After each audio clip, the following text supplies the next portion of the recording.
예, 이번에는 어, 위대한 작가는 어떻게 쓰는가 5강을 함께 또 살펴보도록 하겠습니다. 아, 이번 시간에는 노르웨이 작가 크누트 함순의 경우를 읽어보도록 하죠. 사실 그 크누트 함순이라고 하는 작가는 생소합니다. 함순의 작품을 노벨문학상을 받은 작가이기도 한데 사실 작품을 읽지도 않았고 잘 모르는 작가입니다. 이 책에서 소개하고 있는데 또 그 여러 가지 논쟁이 또 가능한 그런 부분이 또 있는 그 소위 문제적인 작가입니다. 긍정적이든 부정적이든 살펴보도록 하겠습니다. 어, 일단 읽어가면서 보지요. 그 1강에서부터 이야기하고 있지만 이 책은 교유서가에서 편했고 김민수 선생이 옮겼고 저자가 윌리엄 케인. 그래서 책 제목 자체가 위대한 작가는 어떻게 쓰는가로 되어 있습니다. 부제를 보면 작가 지망생을 위한 글쓰기 수업 이렇게 되어 있고요. 21장까지 되어 있는데 1장부터 이렇게 읽으면서 두루 첨삭을 이야기를 덧붙이고 있습니다. 오늘은 5번째 시간 크루트 함순을 봅시다. 자, 새로운 문학을 갈망하는가, 혁신가의 운명을 두려움 없이 받아들일 자신이 있는가. 그렇다면 당신은 크루트 함순의 작품을 사랑하게 될 것이다. 그는 다양하고 사실적이고 독창적인 인물 묘사 방법을 만들었다. 뿐만 아니라 시간의 흐름이라고 하는 시간의 흐름 이라고 하는 새로운 기법으로 문학의 새 지평을 열었다. 조금 이따 또 이야기할 부분이 있을 겁니다. 시간의 흐름. 그러나 단순히 변화를 위한 변화를 추구하지는 않았다. 또 그는 자신만의 문학 이론을 정립했으며 그 이론에 기초하여 작품을 썼다. 크누트 함수는 1859년 노르웨이에서 노르웨이는 그 연어로 이렇게 이미지가 이렇게 있습니다. 빕스 가면 연어 샐러드만, 예. 네, 노르웨이에서 태어났고요. 이 함수는 여러 차례 미국을 여행하면서 그 전차 안내원도 하고 이렇게 밑바닥 직업을 두루 경험했던 모양입니다. 그런데 이제 그가 미국에서 정말 하고 싶었던 일이 뭐냐? 소설 강의. 이 함수는 이제 문학에 대한 이론을 나름대로 가지고 있어서 그걸 가지고 이제 강의를 하고 싶어 했던 모양이에요. 그러니까 그가 보기에, 그렇다 함순이 보기에 전통적인 소설에는 몇 가지 지배적 특징을 지닌 어떤 전형적인 인물, 대표를 이야기하거든요. 전형적이다고 하면, 예를 들면 우리 고전 소설에서 춘향은 어떤 인물이냐, 무엇을 대표하느냐, 그러니까 어떤 이데올로기를 어떤 계층, 어떤 이데올로기를 대표하느냐, 뭐 우리 들으시는 뭐 분들이 다 아시겠죠. 춘향은 조선 사회의 어떤 그 유교적인 이데올로기 속에서 그 이제 그 어떤 정절을 강요했던, 여성에게 정절을 강요했던 그런 이데올로기를 대표하는 그런 인물이죠. 예. 일부 종사라고 하는 오롯이 한 사람의 그 남편만, 예, 지아비만 섬긴다, 열려다. 지금 그 논쟁까지 하면 이거 몇 시간 가니까 그냥 이 정도 멈추고요. 그 전형적이다, 대표적이다 이런 얘기입니다. 그 심청이 같은 경우는 효를 또 강조하는, 예, 무조건적인 절대적인 효를 강조하는 그런 어떤 이데올로기 집단을 대표하는 인물이죠. 망설임 없이 인당수에 몸을 던지는. 자, 이렇게 하여튼 다시 책으로 돌아갑시다. 크누트 함수는 그가 보기에 이 전통적인 소설에는 몇 가지 지배적 특징을 지닌 전형적인 인물들만 등장했다 이거예요. 이제 그가 보기에 이건 소설의 심각한 결함이다. 이런 얘기입니다. 결함으로 여겨졌다 이런 얘기입니다. 이런 소설은 그 현실의 삶과 너무 동떨어져 있다고 생각했고, 그건 그렇죠. 어, 인물의 성격이, 우리 삶이 얼마나 복잡합니까? 우리 인간이라고 하는 것도 하나의 어떤 정체성만 가지고 있는 게 아니거든요. 아주 복합적인 것이죠. 성격도 그렇고, 그러하고. 자, 하여튼, 톰 울프처럼 사실주의가 모든 것을 우선해야 한다는 주장으로까지 나아가지는 않았지만, 소설에 대한 분명한 이론을 갖고 그 이론을 자신의 작품에 실제로 적용하고 싶어 했다고 하는 측면에서 울프와 다르지 않다. 함수는 결국 노르웨이로 돌아가게 되었지만, 당대 소설에 대해서는 미국에서는 소설 강의의 기회를 얻지 못했던 모양이죠. 하여튼 소설에 대한 자신의 의견은 계속적으로 필요했다 이런 얘기죠. 하여튼 그가 쓴 소설은 이전에는 볼 수 없었던 완전히 새로운 종류의 소설이었다. 무엇보다도 이야기의 직선적 진행이라고 하는 전통적인 방식을 무시하고, 직선적인 진행이라고 하는 게 전통적인 소설의 이제 일테면 발단으로부터 시작을 해서 이렇게 전개, 위기, 뭐 이런 식으로 해서 이제 클라이막스가 있고 대단원으로 나아가는 이런 전통적인 그 시간의 흐름에 따라서 어떤 갈등이 폭발하고 어쨌든 간에 이제 마무리로 나아가는 이런 방식을 지금 이야기하는 겁니다.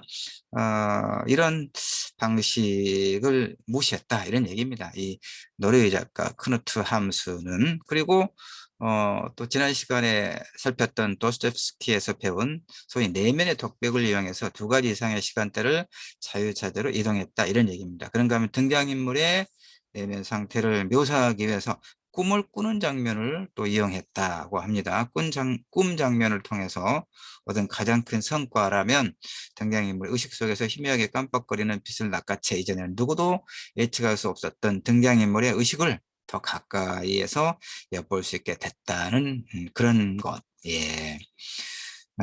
소설에 대해서는 누구보다도 혁신적인 시각을 갖고 있었죠. 당대의 그 19세기에 보면 그렇다는 얘기입니다. 그렇다 함수니. 그런데 인생이란 문학에서 이제 좀 문제적인 부분이 여기 나옵니다. 인생이란 문학에서 여성의 역할에 대한 함순의 시각은 지도갈 정도로 전통적이었다. 그러니까 굉장한 어떤 그 가부장적인 그런 사고를 가지고 있었다는 얘기입니다. 그의 소설에서 여성은 어머니의 모습일 때 가장 행복한 것으로 묘사되고요. 그러니까 이제 오늘날 페미니즘의 시각에서 보면 상당한 문제를 가지고 있는 그런 그 세계관이죠. 그렇다 함순의 경우에. 그러니까 어머니가 가지고 있는 여성성은 소고해 버리고 모성성만을 강조하는 그야말로 어떤 전통적인 그 권위적인 가부장제의 그런 사고를 가지고 있었던 작가다 이런 얘기입니다. 반면 교육이나 문명, 여행은 여성을 파괴하고 망치는 것으로 지금 문제가 되고 있는 아프가니스탄의 그 탈레반과 같은 이슬람 근본주의적 사고를 이 크누트 함순이 가지고 있습니다. 보니까 첫 번째 결혼이 실패로 끝난 이후에 이유 중에 하나도 아내에게 재정적 독립을 포기하라고 종용했기 때문이었다. 두 번째 결혼은 훨씬 성공적이었다. 그러나 결혼 생활을 위해 그의 아내가 치러했던 대가는 너무 컸다. 그녀는 때묻지않은 경이로운 자연에서 살고 싶어 했던 함순의 소망을 위해 배우로서의 경력을 포기하고 그를 따라 외진 시골로 이사했다고 하는군요. 허먼 멜빌이라든가 셀린저 그리고 또 수많은 작가들처럼 함순도 한번 나갔다면 몇 달씩 아내를 집에 남겨두고 여관이나 하숙집을 전전하며 글을 썼다. 예. 오늘날의 한국의 독자들에게는 도저히 받아들일 수 없는 그런 사고방식을 가지고 있는 작가입니다. 그러면 그래도 불구하고 이제 이 작가에게서 그 소설 창작의 기법과 관련해서 배울 수 있는 게 있겠죠. 그래서 이제 이 책에 실려 있고요. 또 제가 한 번 더 또 읽어보았습니다. 읽어보았는데 예, 괜찮은 부분이 또 있습니다. 이런 부분은 그 제가 김은의 이야기를 김은의 그 문체를 자꾸 그 가끔 이야기합니다만은 김은의 그 문체는 정말 배울 만합니다. 그럼에도 불구하고 그의 그 어떤 역사를 바라보는 관점은 결국 이제 패배주의적인 역사 허무주의적인 관점이거든요. 근데 그런 점에서 저는 이제 동의하지는 않습니다.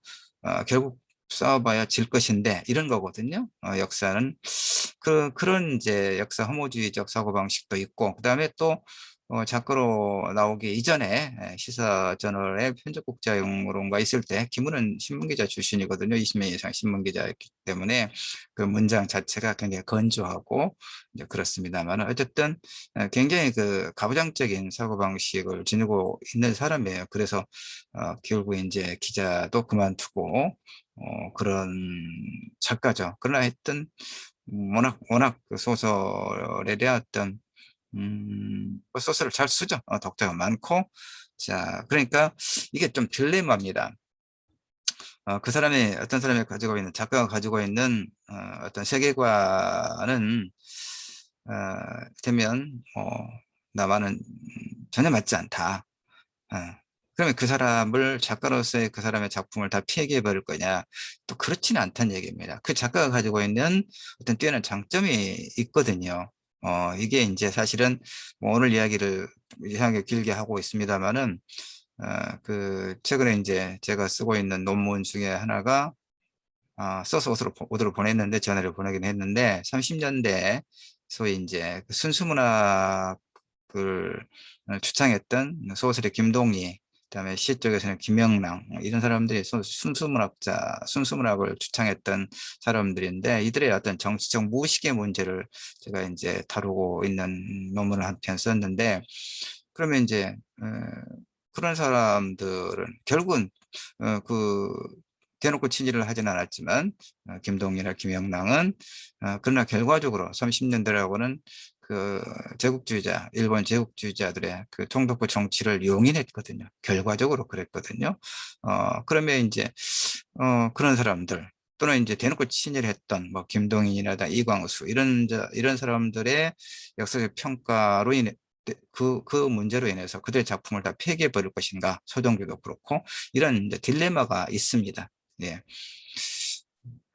그래서 지금 이 그 크누트 함순도 이제 페미니즘의 관점에서 보면 거의 폐기해야 마땅할 사실은 그런 그 작가로 생각이 돼요. 일단은 그러나 딜레마라고 내가 여러 사람을 지금 예를 들어서 말씀드렸던 것처럼 소설에 대한 소설 창작 기법에 대한 이 사람이 또 노벨 문학상까지 받았거든요. 그러니까 뭔가 문학적으로 뭐가 있지요. 있습니다. 갑자기 생각났는데요. 예전에 또 90년대, 90년이나 될 거예요. 그런데 서울의 한길사의 문예창작 그 프로그램이 2년간 진행된 게 있었습니다. 그때 또 그 작고하신 박태순 선생 소설가에게 또 그 이제 한 1년 동안 매주 한 번씩 서울에 가서 또 소설을 공부를 했거든요. 그 박태순 선생님이 뭐라고 또 그러시냐면 그 제대로 된 정신을 제대로 가지고 있는 사람들은 소설을 못 쓰고 엉망진창인 놈들이 소설은 잘 쓴다. 이런 얘기를 아, 하셨던 게 기억이 남습니다. 이건 뭐, 되면, 예, 그렇습니다. 오늘은 시간이 많이 갈 것 같군요, 느낌이. 자, 하여튼, 어쨌든 뭐 친숙한 주변 환경을 떠나서 쓴 글들 이 대부분 거의 대표적이 되었다는군요. 크누트 함슨 같은 경우에. 그러니까 계속 앞에서 봤지만 작가, 특히 소설은 분량이 많기 때문에 오랜 시간이 걸리는 작업이기 때문에 일부와의 단절 속에서 소설을 쓰는 그런 과정에 집중하는 하나의 환경이 매우 중요하긴 하죠. 예. 그다음에 이제 작가로서 비교적 빨리 성공하여 미래가 창창했던 함수는 제2차 세계대전 기간에 중대한 정치적 어려움에 직면한데 영국을 너무나 싫어한 나머지 히틀러를 지지했다고 그러는군요. 이제 그 반여성주의적 그런 사고방식에 이어서 더 큰 문제가 이제 이런 역사적 어떤 인식, 사건에 대한 태도가 또 있습니다. 영국을 너무나 싫어한 나머지 히틀러를 지지했다고 그러는군요. 심지어 독일군 탱크가 밀고 들어와 자신의 조국인 노르웨이를 점령했을 때도 히틀러에 대한 지지를 처리하지 않았다. 우리식으로 보면 완전한 친일 부역자죠. 지금 노르웨이에서 보면 그 히틀러에 대한 지지를 철회하지 않고 지지했고, 전쟁이 끝난 후 함수는 독일군을 지지했다는 이유로 벌금형을 받고, 벌금형밖에 받지 않았네요. 독일 같은 경우는 다 이렇게 거의 뭐 전범으로 사용을 하거나, 지금도 독일은 2차 세계대전의 전범들을 소위 피라미드가에도 다 추적을 해서 전범 재판소에 넘기는 그런 그 전후에 역사 청산의 모범을 보이고 있는데, 노르웨이 같은 경우는 이 사람을 또 벌금형, 그다음에 이제 상당한 재산을 잃었고, 덩달아 벌금을 이제 많이 부과했던 모양이죠. 덩달아 그의 작품들도 외면당하기 시작했다. 당연한 일이었겠죠.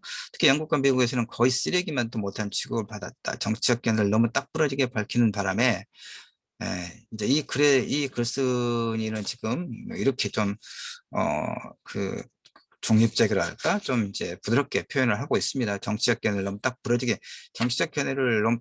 밝힌 게 아니라 그 조국을 배신한 거고, 히틀러라고 하는 그 제2차 세계대전의 전범을 지지한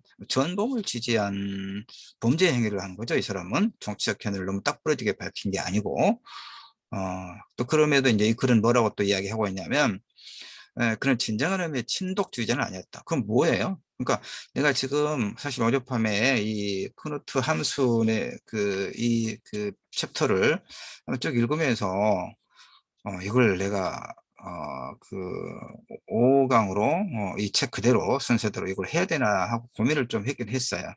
지금 이렇게 그 아주 지독한 가부장적인 사고와 행위, 그리고 특히 2차 세계대전에서 나치를 지지하고 옹호했던 이런 그 행위는 나는 용납이 안 돼요. 그가 어떤 문학적 성취를 남겼는지는 뭐 아무 관계없이. 그래도 불구하고 이제 계속 읽어나가다 보니까 역시 지금 이 읽기를 시작한 애초의 목표가 소설 쓰기에 있어서요, 일정한 어떤 자극을 얻고 도움을 얻자고 하는 것이었기 때문에 참고 해보도록 합니다. 배울 점이 있어요. 그러니까 뭐 도둑놈에게도 배울 점이 있겠죠. 예컨대 아주 열심히 어쨌든 부지런하게 자신의 일을 집중해서 함으로써 다른 그 아마추어 도둑들에 비해서 훨씬 어떤 성과를 낼 수 있다거나, 얘가 적절하지는 않습니다. 도둑놈에게 배울 것이 뭐가 있겠습니까만은 어쨌든 그 프로 도둑놈에게는 프로의 어떤 그 훈련을 통한 자질이 있지 않겠는가, 이런 생각을 합니다. 하여튼 인간적으로는 쿠누트 함순에게서 배울 게 전혀 없습니다. 겨우 쓰레기라고 생각을 합니다. 그러나 이제 그의 문학적 성취, 그것이 가능했던 소설 작법상의 특질들, 이런 걸 우리가 보는 것이죠. 예. 하여튼 그 이제 진정한 의미의 친독주의자는 아니었다라고 이야기하고, 하나의 예로 노르웨이인들이 처형당할 때 함수는 독일인들을 만나 살상행위를 멈추라고 호소했다는 것이죠. 글쎄요, 그거 균형 감각을 잃고 맹목적으로 나치의 침공을 지지한 것은 오직 반영 감정, 영국에 대한 어, 글쎄요. 논란의 중심에 서 있던 그의 작품은 전쟁이 끝난 후 철저하게 독자의 눈밖에 났다. 오늘날 함순이 상대적으로 미국에서 덜 알려진 이유이기도 하다. 함순은 1920년 대지의 성장, 이게 1917년에 발표한 작품인데, 1920년에 이 작품을 가지고 노벨 문학상을 받은 모양입니다. 그런데 이제 이 글쓴이의 평가에 따르면, 설명에 따르면 대지의 성장은 그 작품 가운데 가장 독창성이 떨어진 작품이었다. 기교적인 면에서 훨씬 더 우리의 흥미를 끄는 작품은 신비, 그다음에 빅토리아다, 이런 얘기입니다. 두 작품 모두 신비와 빅토리아를 이야기합니다. 두 작품 모두 인물 묘사와 언어의 혁신적 사용이라는 점에서 모험에 가까운 시도를 하고 있다. 사람들은 함순을 심리소설의 선구자이자 진정한 의미의 산문 시인이라고 부른다. 그런 종종 한 사람 속에 들어있는 두 가지 성격을 보여주기 위해 두 명의 인물을 등장시킨다. 도플갱어라 부르는 이 문학적 장치는 함수를 흠모했던 헤르만 헤스가 자신의 많은 작품에 갖다 쓴 것으로도 유명하다. 그렇습니다. 하여튼 이제 고국인 노르웨이에서는 그 어떤 그 사람의 정치적인 그 선택이라든가 이런 문제로 인해서 이제 외면받고 있었지만 영국과 미국의 소설가들은 그 작품을 또 면밀하게 분석하고 있었다고 합니다. 그 다음에 T.H. 로렌스, 해밍웨이, 카프카 아주 세계적으로 유명한 이 작가들이 크누트 함순의 소설을 읽으면서 그의 소설 작법을 가져다 썼다는 얘기죠. 이런 함순의 문체에 숨어있는 비밀을 표현했고 정서적 내용을 전달하는 함순의 완벽한 기교를 자신들의 작품에 적용하고자 했다. 함순의 꿈 장면과 시적 글쓰기를 받아들이고 인간 내면의 예측 불가능성에 더 가까이 다가가기 위해 직선적 줄거리 구조를 포기함으로써 직선적 줄거리 시작해서 이제 끝나는 거, 폭발하고 끝나는 거, 그 얘기 있죠. 등장인물의 정서적 삶을 충실히 전달할 수 있다는 것을 함순의 작품에서 배웠다. 이게 이제 이를테면 의식의 흐름 기법이라는 것이죠. 예. 다면성과 복합성을 존중하는 사람에 관한 이야기를 쓰고 싶은 작가라면 한두 가지 지배적 형질만으로 인물을 묘사하는 평범하고 뻔한 방법에서 벗어나 새로운 길을 찾아야 한다. 함수는 쉴 새 없이 변하는 인간의 마음과 생각을 더 근접해서 보여줄 수 있는 방법을 가르쳐 준다. 이런 것을 이제 우리가 배울 수 있겠다 싶은 겁니다.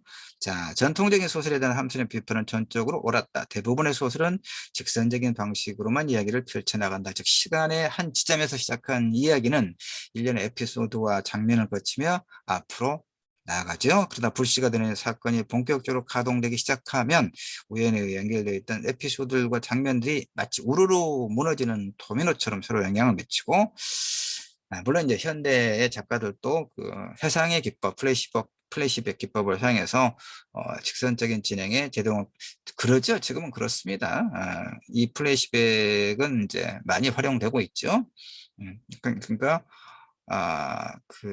뭐 아침, 낮, 저녁으로 이렇게 시간의 직선적인 흐름이 아니라 아, 그, 이를테면 현재에서 과거로 회상의 어느 시점 다시 현재로 돌아오는 이런 플래시백 그 회상 기법은 널리 일반화되어 있죠 이미. 그러니까 이건 19세기 작가니까 크노트 함수는 일단 하여튼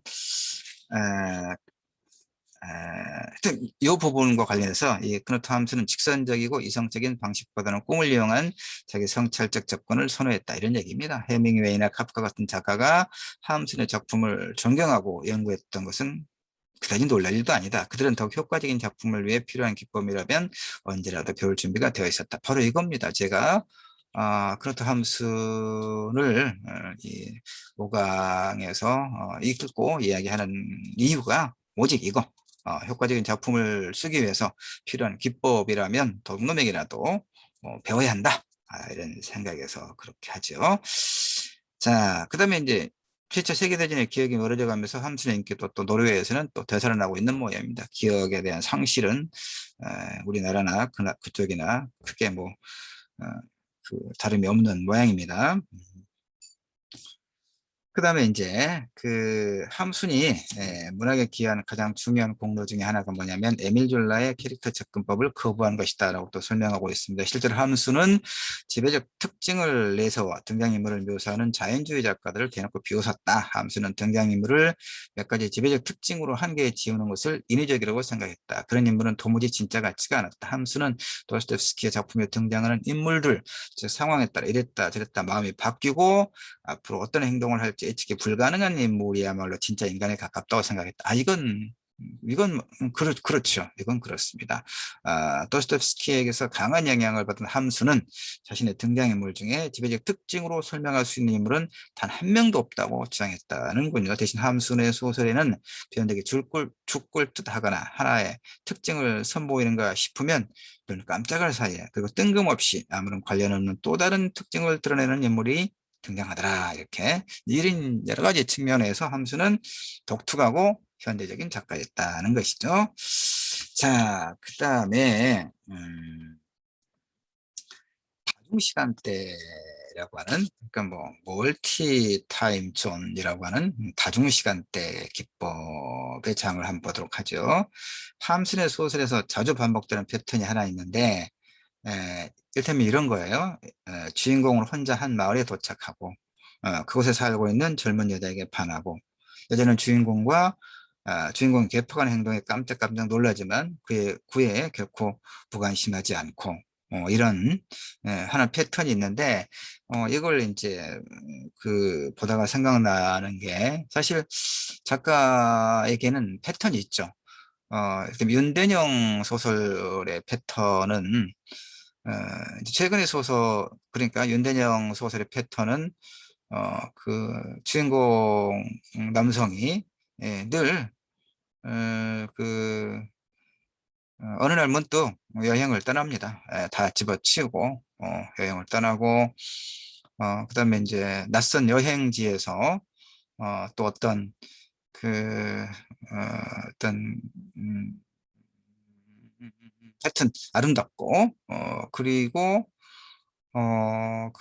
뭔가 내면의 상처를 지니고 있는 그 주인공 남성과 같이 호련히 혼자 여행길에 떠난 그 여인을 만나서 둘이 하룻밤 사랑을 나누고, 그 다음에 성도 이름도 확벌도 묻지 않고 그 다음에 헤어지는 이런 패턴이 좀 있었어요. 윤대영 소설에서. 이제 또 다른 평론을 한번 읽어보니까 최근에는 이제 윤대영도 나이가 들어서 이렇게 떠나는 어떤 소설에서 돌아오는 그런 소설을 이제 요즘에 많이 쓴다고 그러더라고요. 그 다음에 또 신경숙의 소설을 보면 그 패턴이 또 굉장히 두드러지죠. 신경숙은 이제 전라북도 정읍의 가난한 이제 농부의 딸이었잖아요. 그래서 산업재 특별학급 영등포 서울에 가서 이제 산업재 특별학급에 다니고 뭐 이런 경험을 가지고 있죠. 그러니까 늘 그 시골에 대한, 농촌에 대한, 그러니까 도시의 어떤 어떤 삭막함, 관계의 단절. 근데 이제 늘 부모님이 계시고 형제가 있고 어릴 때 동무들이 있는 시골 농촌에 대한 어떤 회귀 돌아가는 연화처럼, 그래서 이제 바로 그런 소위 집으로 돌아가는 그런 어떤 패턴이 굉장히 이제 반복되죠. 그래서 이제 이를테면 신경수 소설 인물들의 여성 인물들입니다. 인물들의 농촌 지향성이라고 할 만한 그런 그 하나의 패턴이 굉장히 뚜렷합니다. 신경숙의 소설들도 보면. 그러니까 도시가 죽음과 훼손의 공간으로 그려지고 있는 데 비해서 고향인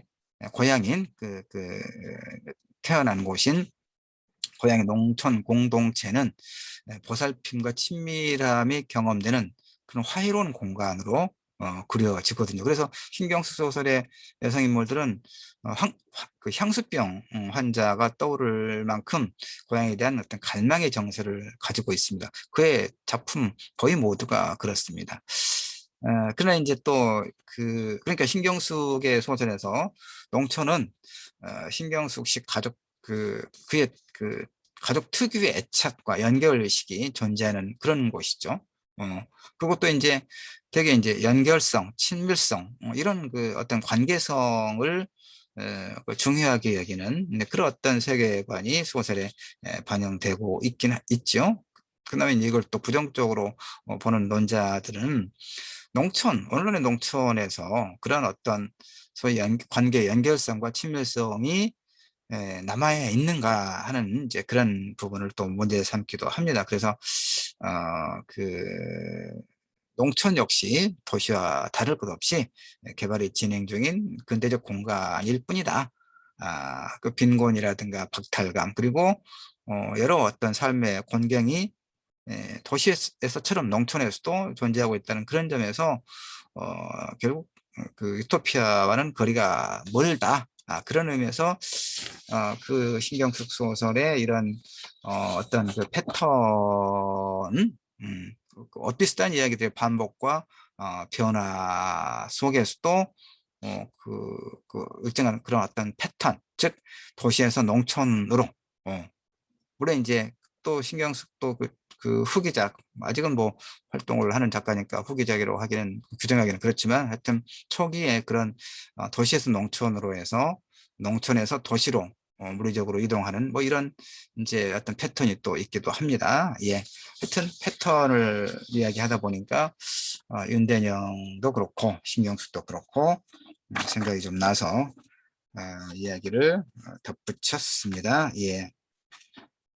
함순의 그 다중시간대 기법을 이야기하다가 패턴을 이야기하다가 윤대영과 신경숙을 조금 언급을 했습니다. 자, 하여튼 그 이제 함순의 소설에서 자주 반복되는 패턴은 뭐라고 그랬습니까? 주인공은 혼자 한 마을에 도착하고 그곳에 살고 있는 젊은 여자에게 반하고 여자는 주인공의 개팍한 행동에 깜짝깜짝 놀라면서도 그의 구애에 결코 무관심하지 않은 그런 이제 패턴을 가지고 있다. 그러나 이제 뭐 이 책에서 안내하듯이 그런 줄거리까지 모방해야 될 이유는 없다. 뭐 이런 얘기고요. 그래서 중요한 것은 그 등장인물의 머릿속에서 과거와 현재를 자유자재로 섞어 놓는 그런 어떤 소위 기법. 그래서 의식의 흐름을 구사하는, 그러니까 제임스 조이스나 버지니아 울프를 능가하는 그런 의식의 흐름의 기법을 보이고 있다, 이런 얘기입니다. 그러니까 함순의 소설에 등장하는 인물들을 보면 단순히 정신 속에서 과거 현재가 별개로 존재하는데 그치지 않고 복잡하고 심리적인 힘에 의해 과거와 현재가 서로 결합하고 뒤섞여 있는, 이것이 바로 등장인물이 혼돈을 느끼면 독자도 혼돈을 느끼게 하는 그런 이유가 된다, 이런 얘기입니다. 예. 이렇게 먼 과거와 가까운 과거, 현재를 섞어 놓음으로써 정신적 압박에 시달리는 어떤 인물과 그 인물의 깊은 감정이나 수치심, 기억에 빠져 있는 인간의 생각이 시시각각 어떻게 변화하는지를 생생하게 묘사하고 있다. 뭐 이런 부분이 있죠. 자, 그 다음에 이제 이 다중시간대, 그러니까 한 장면에서 현재와 과거와 이렇게 시간대를 중첩해서 그리고 있는 것을 지금 다중시간대 기법이라고 이야기하고 있습니다. 그래서 이제 이런 장치는 매우 정교한 장치니까 정서적으로 불안정한 인물을 창조해 내는데 매우 유용하다, 이런 것이 되겠고요. 예, 그 다음에 이제 꿈을 활용하는 거. 이건 뭐 오늘날의 한국의 작가들도 뭐 영화든 소설에서든 이미 꿈은 그 프로이드가 꿈의 해석을 통해서 인간을 지배하는 것은 의식의 영역이라기보다는 무의식의 영역이다라고 이제 이야기한 이후로 사실은 소설의 분야 영역에서도 이 꿈을 사실 현대 소설만 그런 거 아니죠. 한국의 경우, 한국의 그 고전 소설만 하더라도, 그러니까 구운몽만 하더라도 성진이라고 하는 그 승려가 꿈을 꾸죠. 그러니까 몽중몽이라고 하죠. 꿈속에서 꿈을 꾸는 거. 그래서 이제 그 인간의 어떤 영화라고 하는 것은 한낱 그